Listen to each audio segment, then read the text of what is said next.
AI ఆధారంగా వ్యక్తి గొంతుని voice clone చేసి అదే వాయిస్ని డిజిటల్ రూపానికి అందిస్తారు. తర్వాత ఏఐ అనలిటిక్స్ దశ ఉంటుంది. ఈ దశలో వ్యక్తి నడవడిక, మాట్లాడే తీరు, హావభావాలు లాంటి విషయాలన్నింటినీ ఏఐ అధ్యయనం చేస్తుంది. వివిధ రకాల వ్యక్తిగత విషయాల డేటాని తీసుకొని డిజిటల్ రూపానికి అప్లై చేసిన తర్వాత దానంతటినీ ఏఐ ద్వారా మిషన్కి అర్థమయ్యేలా చేస్తారు. ఆ తర్వాత న్యూరల్ నెట్వర్క్స్ అనేవి రంగంలోకి దిగుతాయి. డీప్ లెర్నింగ్ మోడల్స్ ఉపయోగించి ఈ డిజిటల్ డోపెల్ గ్యాంగర్ని అసలైన మనిషిలాగా ప్రవర్తించేలాగా మెరుగుపరుస్తారు.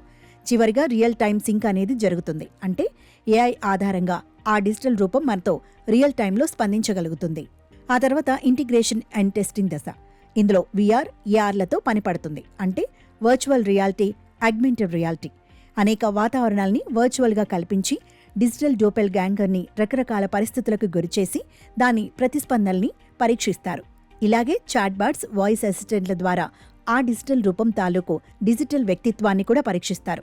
ఉదాహరణకి అలెక్సా, గూగుల్ అసిస్టెంట్ వాయిస్ ఆధారిత ఏఐ అసిస్టెంట్స్తో ఆ డిజిటల్ రూపంతో రకరకాలుగా కమ్యూనికేట్ చేస్తారు. ఇక చివరిగా మానవ సమానత ధృవీకరణ. దీనినే హ్యూమన్ లైక్నెస్ వాలిడేషన్ అంటారు. అంటే ఏంటి? ఆ డిజిటల్ రూపం అచ్చం మనిషిలాగే ఉందా, అలాగే ప్రవర్తిస్తోందా అనే టెస్ట్ అన్నమాట.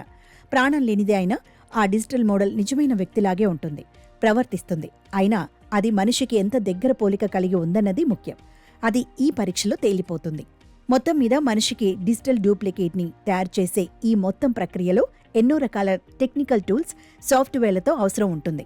Blender, Unreal Engine, MetaHuman లాంటి 3D modelling tools, Xsens, OptiTrack లాంటి motion capture hardware, Resemble AI, Descript Overdub లాంటి voice cloning tools, DeepMind, OpenAI, Nvidia GANs లాంటి మిషన్ లెర్నింగ్ ఏఐ టూల్స్, ఇలా ఎన్నిటినో వాడి digital డోపెల్ గ్యాంగర్స్ని రూపొందిస్తారు.